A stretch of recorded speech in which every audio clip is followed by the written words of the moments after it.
Hello friends, this is Mahir. Welcome to my YouTube channel Mahir diamond classes. Friends, जैसे कि आप देख पा रहे हैं, आज हम लेवल 2 के पी वाई क्यूज़ लेकर आए हैं जो 2017 के होंगे। फ्रेंड्स, जैसे कि आपको पता है कि ये हमारी 3rd क्लास है। इससे पहले भी हमने 2 क्लास बना चुके हैं जो हमारी 2021 की जो पी वाई क्यूज़ आए थे उसकी वीडियो बना चुके हैं। तो ये हमारी 3rd वीडियो है और इसमें हम करने वाले हैं 2017 के क्वेश्चन। ओके, तो आज हम फिर से 10 क्वेश्चन लेकर आए हैं इस वीडियो में। तो प्लीज़ इस वीडियो में बने रहें और जितने भी न्यू स्टूडेंट हैं प्लीज़ इस चैनल को सब्सक्राइब कर लें और बेल आइकन को भी प्रेस कर लें ताकि आने वाली न्यू वीडियो आपको सबसे पहले नोटिफिकेशन पहुंच जाए। ओके, अगर वीडियो अच्छी लगे तो आप लाइक करना, कमेंट भी ज़रूर करना और बताना आप अगर आपको कोई प्रॉब्लम हो तो आप कमेंट के थ्रू बता सकते हैं। ओके, तो स्टार्ट करते हैं हम अपनी क्लास को।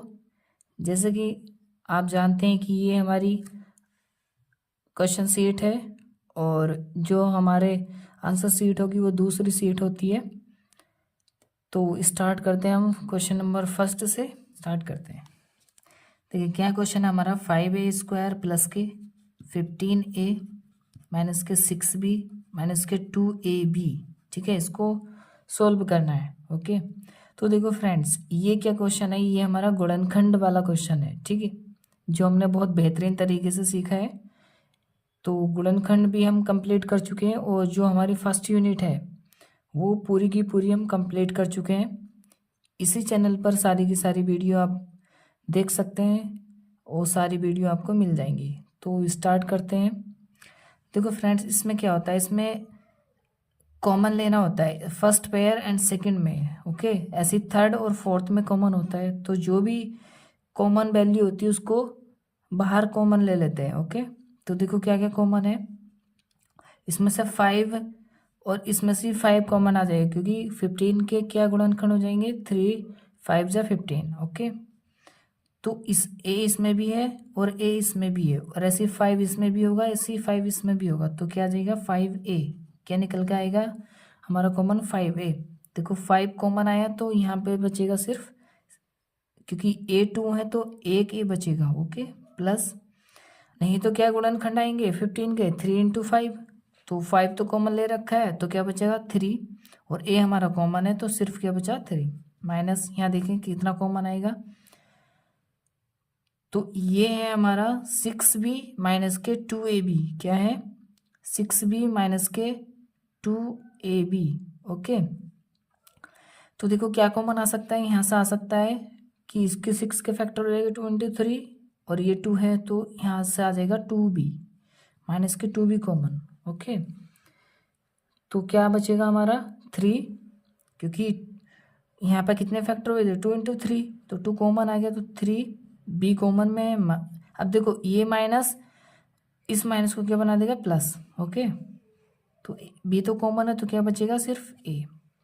देखो a+3 है और 3+a ये सेम है, इसको a+3 भी लिख सकते हैं। ओके, तो क्या कॉमन आ जाएगा दोनों में, a+3 और दूसरा आ जाएगा 5a माइनस 2b। यही हमारे आंसर है गुणनखंड। ओके, तो चेक कर सकते हैं आपका कौन सा ऑप्शन राइट है। आते हैं हम सेकंड क्वेश्चन पर। अब थोड़ा गाइस हम अपनी स्पीड को बढ़ाएंगे ताकि जो हमारे क्वेश्चन होते हैं ये हम जल्दी से कवर कर लें। तो नेक्स्ट क्वेश्चन हमारा सेकंड, देखो क्या है सेकंड क्वेश्चन, 1/, ये क्या है क्यूब रूट 8/1000 प्लस के क्यूब रूट 192/3। अब देखें ध्यान से फ्रेंड्स, लास्ट क्लास में भी हमने इस तरह का क्वेश्चन किया था, वो पॉइंटों वाला था, ये पॉइंट विदाउट पॉइंट का है। तो देखो क्या क्या करेंगे फ्रेंड्स, 1/, देखो ये क्यूब रूट मीन्स होता है कि ये जो अंदर वैल्यू लिखी है किसी ना किसी का क्यूब है। ठीक है, अगर नहीं लिखी तो हो सकता है वो ऊपर वाला नंबर या नीचे वाला नंबर किसी न किसी से डिवाइड हो रहे हो, ठीक। तो ऑलरेडी क्यूब है 8 किसका, 2 का, तो 2 लिख देंगे। और नीचे देखो फ्रेंड्स क्या आएगा इसके, 10, ये 10 का क्यूब होता है तो 10 लिखा मैंने, प्लस अब देखो फ्रेंड्स 192 किसी का क्यूब नहीं होता, तो क्या करेंगे हम 3 नीचे वाले नंबर से इसको डिवाइड करेंगे, तो कितनी बार जाएगा, 3 6 जा 18, बचा 1 हो गया 12, 3 4 जा 12, तो कितना आया क्यूब रूट, मैं एक बार लिख देता हूँ 64। ओके, तो इसका आंसर कितना आएगा, ये देखो 10 इसके ऊपर में, ये सबसे ऊपर जाएगा, तो 10/2 प्लस के, अब 64 किसका क्यूब होता है, 64 किसका क्यूब होता है, 4 का, किसका क्यूब होता है, 4 का, तो 2 से डिवाइड हो जाएगा कितनी बार, 5 टाइम्स, और कितना बचेगा 5 + 4 = कितना आ जाएगा 9, यही हमारा आंसर है। ओके, तो सेकंड क्वेश्चन हमने कंप्लीट कर लिया। अब आते हैं हम थर्ड क्वेश्चन पर। थर्ड क्वेश्चन देखें गाइस क्या है, तो थर्ड क्वेश्चन करते हैं हम अपना कि यदि, ये देखिए, यदि 4 की पावर 97 माइनस 4 की पावर 96 प्लस 4 की पावर 95 = k इंटू 4 की पावर 95 हो तो k का मान ज्ञात करना है। देखो इस क्वेश्चन को कैसे हल करेंगे, बहुत इजी क्वेश्चन है, k इंटू 4 की पावर 95। ओके, अब देखो फ्रेंड्स ऐसे क्वेश्चन में क्या होता है कि जब बेस सेम होता है तो इसमें जो सबसे छोटी पावर होती है वही कॉमन में आती है निकल के, ठीक है। तो सबसे छोटी पावर कौन सी है, देखो 95, तो 4 की पावर 95 क्या ले लूँगा मैं कॉमन, ठीक। अब देखो कल हमने सीखा था जब बेस सेम होता है, सपोज 4 की पावर 2 इंटू 4 की पावर 3, तो ये कितना हो जाता है, ये कितना हो जाएगा हमारा, 4 की पावर 2 इंटू 4 की पावर 3 = 4 की पावर 5। ओके, क्यों हुआ ऐसा, क्योंकि बेस सेम थे इस बेस से हुआ, ठीक है ना, तो पावर क्या हो जाती है, ऐड हो जाती है। अब देखिए ध्यान से, यहाँ कितना कॉमन लिया हमने, 4 की पावर 95। अब देखो जब 95 कॉमन ले रखा है, ये है 4 की पावर 97, तो कितना बच जाएगा 95 ऑलरेडी, तो 97 में से लेस कर दो, कितना बचेगा 4 की पावर 2, कितना बचेगा 2, माइनस, अब 4 की पावर 95 कॉमन है तो ये है 96, तो कितना बचेगा 4 की पावर 1, प्लस अब देखो फ्रेंड्स यहाँ 4 की पावर 95 पूरा कॉमन है तो क्या बचेगा सिर्फ 1, प्लस = k इंटू 4 की पावर 95। ओके, अब देखो 4 की पावर 95 ऐसे लिखा रहेगा। ओके, अब देखो ध्यान से, 4 का स्क्वायर 16 माइनस के 4 प्लस के 1 = k इंटू 4 की पावर 95। ओके,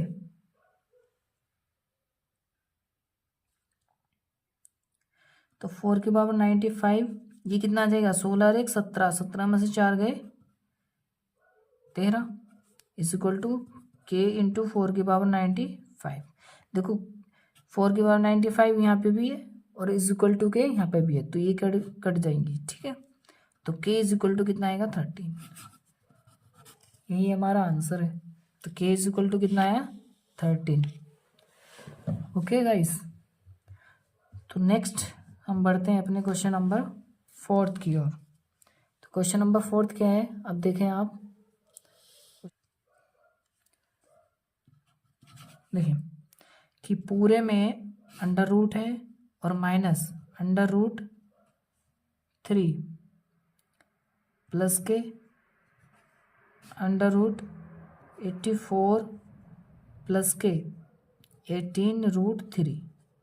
ओके, अब देखिए फ्रेंड्स ये क्वेश्चन कैसे करेंगे हम, तो अब देखिए फ्रेंड्स ये जो क्वेश्चन है, देखो ध्यान से आप देखना कि पूरे में रूट लगाया मैंने, ओके, माइनस के √3 ऐसे लिखा, प्लस अब देखिए फ्रेंड्स यहाँ पे देखना अब कि ये जो नंबर लिखा है यहाँ से यहाँ तक, अब देखो अगर यहाँ पे किसी को ऐड करके अगर स्क्वायर या क्यूब बनता तो हम बना लेते, बट नहीं बन रहा है, तो क्या करेंगे यहाँ से लेके यहाँ तक क्या बनाएंगे, किसी का होल स्क्वायर बनाएंगे। ओके, तो किसका बन सकता है, सोचो कि अगर मैं लिखूँ 9 प्लस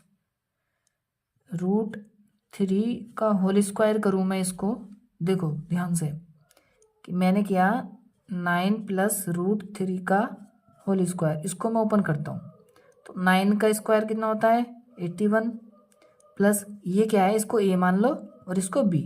अब ए प्लस बी का होल स्क्वायर का फॉर्मूला क्या होता है, ए स्क्वायर प्लस बी स्क्वायर, तो ये ए हो गया ये बी हो गया, तो ए का स्क्वायर यानी कि 9 का स्क्वायर 81 प्लस रूट 3 का स्क्वायर का मतलब 3 प्लस अब 2ab तो 2 इंटू 9 इंटू रूट 3। अब देखो 81 और 83 कितना है 84 प्लस और 9 दूनी 18 रूट 3। ऑलरेडी लिखा है ना इतना 84 प्लस 18 रूट 3, तो ये लिखा, तो इसका मतलब क्या लिख सकते हैं हम इसको 9 प्लस रूट 3 का होल स्क्वायर। अब देखो फ्रेंड्स इस होल स्क्वायर से ये रूट कट जाता है, ठीक है, तो इससे क्या कटा, होल स्क्वायर से रूट कट गया। अब क्या बचा, एक बार फिर लिखता हूँ मैं अंडर रूट, तो माइनस के रूट 3 प्लस के, अब यहाँ क्या क्या बच रहा है, तो 9 प्लस के रूट 3। अब देखो ये माइनस का रूट है ये प्लस का, तो ये कट गए, तो सिर्फ कितना बचा रूट 9, और रूट 9 का मतलब होता है ये स्क्वायर है किसका 3 का, तो कितना आंसर आया 3। ओके, तो फिफ्थ क्वेश्चन करते हैं। देखो क्या है हमारा क्वेश्चन, 3x प्लस के 5 और उसका होल स्क्वायर माइनस के 60x। ओके, तो देखो क्या है, अभी सेम ऐसी क्वेश्चन हमने पिछला किया था, इसको मैं ए मान लेता हूँ इसको बी। अब ये हो गया ए प्लस बी का होल स्क्वायर, ए प्लस बी का होल स्क्वायर क्या था ए का स्क्वायर प्लस बी का स्क्वायर, तो इसे ए मान लो इसे बी मान लो। तो ए क्या है हमारा 3 यानी कि 3x का स्क्वायर प्लस 5 का स्क्वायर का मतलब 25 और प्लस 2ab का मतलब 2 इंटू 3x इंटू 5 और माइनस का 60x ऑलरेडी लिखा है। ओके, अब नेक्स्ट, अब देखो 3x का होल स्क्वायर का मतलब होता है ये 3 की भी पावर है और x की भी, यानी कि 9x स्क्वायर प्लस 25 प्लस, अब देखें 5 दूनी 10, 10 या 30 कितना आएगा 30x माइनस के 60x। अब देखें 9x स्क्वायर प्लस के 25, देखो ये लेस हो जाएगा क्योंकि सेम सेम टर्म है, ये प्लस का है माइनस का तो घट जाएंगे, तो माइनस के 30x। ये हमारा 3x माइनस के 5 और उसका क्या हो रहा है होल स्क्वायर बन रहा है। कैसे, देखो जब मैं इसको ओपन करूँगा तो यही चीज़ आ जाएगी, क्योंकि मैं इसको a मान लेता हूँ इसको b, तो क्योंकि ऑप्शन में हमारे ये चीज़ नहीं है। ओके, ऑप्शन में क्या है हमारे ये, ठीक, ऑप्शन में ये होता तो हम यही छोड़ देते, यही आंसर था, बट ऑप्शन में है क्या 3x माइनस के 5 और पूरे का होल स्क्वायर, क्यों, क्योंकि ये होल स्क्वायर है, जब मैं इसे ओपन करूँगा तो ये आ जाएगा पूरे का पूरा। ओके, ठीक, तो क्या आंसर है 3x माइनस के 5 और पूरे का होल स्क्वायर। Got it. अब नेक्स्ट करते हैं हम क्वेश्चन नंबर 6। कौन सा करते हैं, क्वेश्चन नंबर 6। अब देखें क्वेश्चन नंबर 6 क्या कह रहा है, यदि 2x माइनस के 3y is equal to 79 comma x plus 6y is equal to 47 हो तो x माइनस y का मान हमें फाइंड करना है। अब देखो ध्यान से, अब दो इक्वेशन है, इन दोनों को नोट कर लो पहले। ये फर्स्ट है इक्वेशन और ये इक्वेशन मैं सेकंड वाली कॉपी कर लेता हूँ 47। अब देखो फ्रेंड्स, जब भी आपको x और y का मान पूछे तो क्या करेंगे हम, इसमें से कोई भी एक टर्म को कंप्लीट उसके इक्वल कर, या तो x को करो या y को करो, ठीक है ना। तो मैं x को कर लेता हूँ, इसमें कितने से मल्टीप्लाई होगी, इक्वेशन 2 में 2 से, तो मैं करता हूँ इसमें 2x प्लस के 12y इज इक्वल टू, अब इसमें करो 2 सत्ते 14 का 4, 2 चौका 8 और 1 9। ओके, तो कितना है 94। अब देखो सॉरी x रह गया था, तो फर्स्ट वाली जो इक्वेशन है वो इक्वेशन में यहाँ पे कॉपी कर लूँगा, तो 2x माइनस के 3y इज इक्वल टू 79। अब क्या करूँगा मैं इसको घटा दूंगा, यानी कि घटाने पर क्या होगा, साइन चेंज होते हैं, ठीक है, तो ये देखो कट जाएगा ओके, ये जुड़ जाएगा, यानी कि 12 और 3 15/, इज इक्वल टू कितना आएगा, ये घट जाएगा, 14 में से हो गए 5, यहाँ बचा 8, 8 में से 7 गया 1, तो बाई इज इक्वल टू क्या आएगा 1, कितना आया 1, 15 से 15 कट गया, तो कितना आया y इज इक्वल टू 1। तो फ्रेंड्स y की वैल्यू कितनी आएगी हमारी 1। अब देखो y का मान आप किसी भी समीकरण में रख दीजिए, तो फर्स्ट में रख दो या सेकंड में रख दो, तो यहाँ लिखेंगे कि y का मान, लिख दो y का मान समीकरण 1 में लिख दो, 1 में रखने पर, ओके, तो 1 क्या है हमारी, कॉपी कर लो 79, ओके। अब देखो ध्यान से, तो 2x ऐसी -3 y की जगह रखेंगे 1 इज इक्वल टू 79, तो 2x is equal to 79 plus के 3 इधर आएगा प्लस, तो 2x इज इक्वल टू 82, तो x इज इक्वल टू क्या आएगा 41, कितना आ जाएगा 41। और हमसे निकाल क्या रहा था कि x माइनस बाई, क्या पूछ रहा था कि x माइनस बाई की वैल्यू कितनी है, ये रहा कि x माइनस बाई का मान हमें फाइंड करना है, तो लिखेंगे x माइनस बाई, x की वैल्यू कितनी है 41, ठीक है, और बाई का मान 1 है, तो कितना आ जाएगा 40, कितना आएगा आंसर 40। तो 7th क्वेश्चन करते हैं। पहले हम ये लिख लो कि क्या क्या चीज़ है, एक लक्ष्य को 6 मजदूर का मतलब होता है मैन, यानी कि M1 कितना है 6, और दिन का मतलब D1 कितना दे रखा है 16, ठीक, और यहाँ पे M2 कितना दे रखा है, लक्ष्य 4 दिन में पूरा करना है, तो कितने मजदूर चाहिए, यानी कि M2 हमसे फाइंड करना है, और D2 दे रखा है हमें कितना 4 दिन, कितना है D2 4 दिन, M2 हमसे पूछ रहा है। तो फ्रेंड्स इसका कल फॉर्मूला हमने लिखा था, क्या था कि M1 D1 is equal to M2 into D2, ये फॉर्मूला होता है। तो M1 कितना है 6, D1 कितना है 16 इज इक्वल टू M2 हमें फाइंड करना है। सेम लास्ट वाले क्वेश्चन में भी M2 ही निकालना था, ओके। नंबर चेंज थे, D2 4, अब देखो 4 4 जा 16, अब 6 into 4 is equal to M2, तो M2 की वैल्यू कितनी आ जाएगी जी 6 4 जा 24, कितने आ जाएंगे 24 आदमी चाहिए, ओके। कितनी व्यक्ति की जरूरत पड़ जाएगी 24, ठीक है, 24 मजदूर चाहिए, यही हमारा आंसर है, गॉट इट, ये रहा। आई होप आपको क्वेश्चन बहुत अच्छे लग रहे होंगे, समझ आ रहे होंगे, तो प्लीज़ क्लास में बने रहें, और भी अच्छे क्वेश्चन बाकी जो बचे हैं 3 और बहुत अच्छे क्वेश्चन हैं वह भी देखते हैं।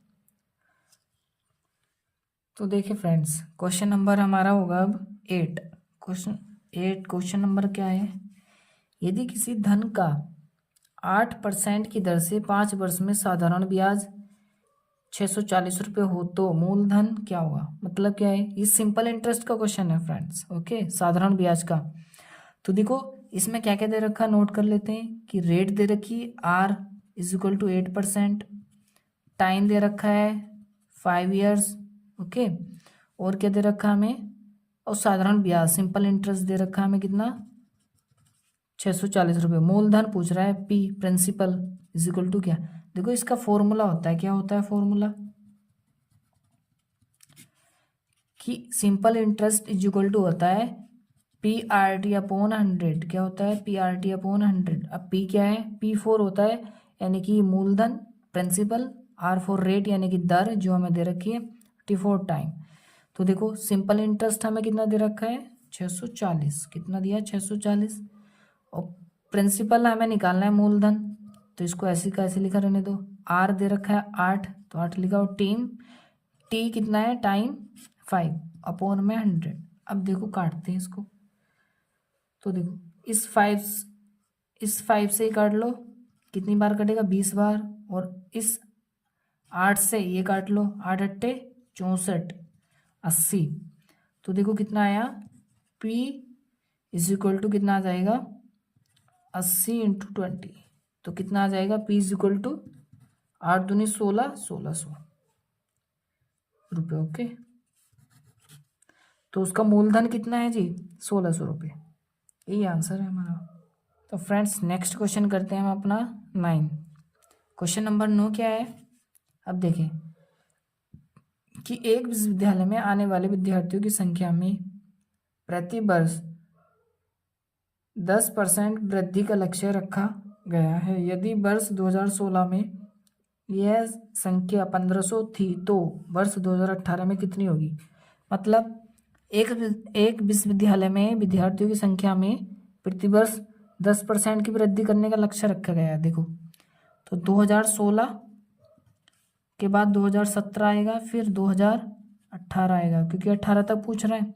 अब 2016 में कितनी जनसंख्या थी 1500 थी ना, इंटू 2017 में भी 10% बढ़नी है, 2018 में भी 10% बढ़ेगी, ठीक है ना। यहाँ भी 10% बढ़ेगी, वृद्धि होगी, और यहाँ पे भी 10% की वृद्धि होनी है, ठीक है। तो कल हमने सीखा था कि वृद्धि होगी तो 100 में ऐड करेंगे, और अगर हमारा लॉस होगा तब भी वो 100 में से ही घटाएंगे। तो 100 में ऐड करेंगे, कितना हो जाएगा 110/100 इंटू इसका भी 110/100। अब इसको सोल्व कर लेते हैं। देखो, 2 जीरो से 2 जीरो कट गए, और इन 2 जीरो से ये 2 जीरो कट गए, ठीक है। अब 15 इंटू 11 इंटू 11, ओके। अब देखो फ्रेंड्स, इनकी इंटू कर लेते हैं कि 11 11 की इंटू कितनी आएगी, या फिर 15 और 11 की इंटू कर लो, कितनी आएगी। तो देखो 15 इंटू 121, 11 11 की इंटू 121 आएगी। अब 15 की डायरेक्ट इंटू कर लो इसके साथ, ओके।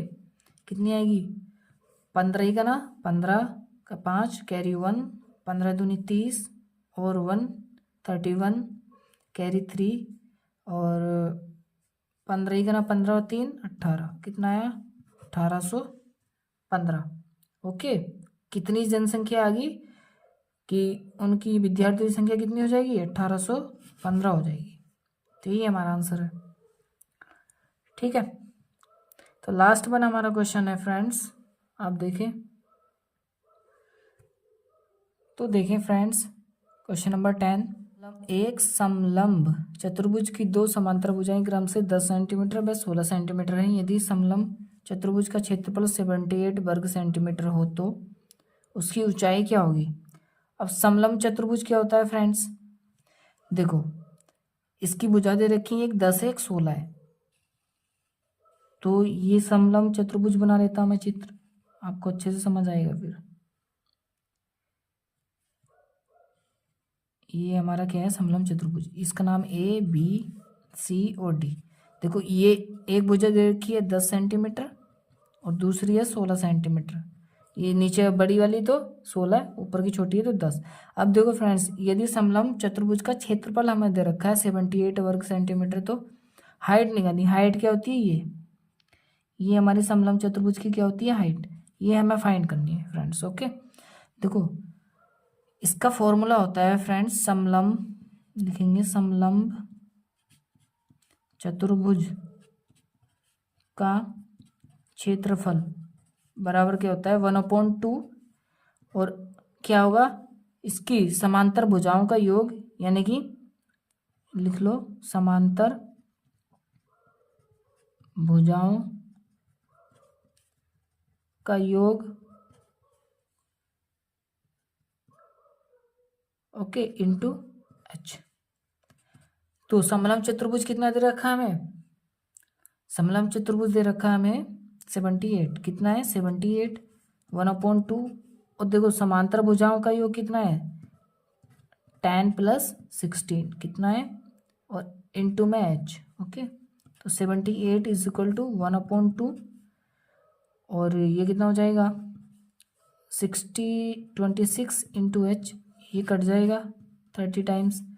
तो देखो 13 13 h = 78, h = 78/13, 13 × 78, कितनी बार कटा तो h इज इक्वल टू कितना आया 6, कितना आया फ्रेंड्स 6 सेंटीमीटर। ओके, यही आंसर है। तो फ्रेंड्स ये हमारे 10 क्वेश्चन थे। आई होप आपको क्लास अच्छी लगी होगी। तो फ्रेंड्स ऐसी ही बेहतरीन वीडियो के लिए आप इस चैनल पर बने रहें। प्लीज़ जितने भी न्यू स्टूडेंट हैं उस चैनल को सब्सक्राइब कर लें, बेल आइकन को प्रेस करके रखें ताकि कोई भी वीडियो अपलोड हो तो आपको सबसे पहले नोटिफिकेशन पहुंच जाए। वीडियो को लाइक करें, अपने फ्रेंड्स के साथ इसको शेयर भी करें। तो अगर आपको कोई भी डाउट हो तो प्लीज़ कमेंट कीजिए। आप जिस तरीके से पढ़ना चाहते हैं, जो टॉपिक आपकी रिक्वायरमेंट है, प्लीज़ वो कमेंट कीजिए। हम उस टॉपिक पर भी वीडियो ज़रूर बनाएंगे। ओके फ्रेंड्स, आई होप आपको क्लास अच्छी लगी होगी। तो इसी के साथ हम मिलते हैं आपको नेक्स्ट वीडियो में। तब तक आप मस्त होके पढ़ते रहिए और अपना ख्याल रखिए। Okay bye.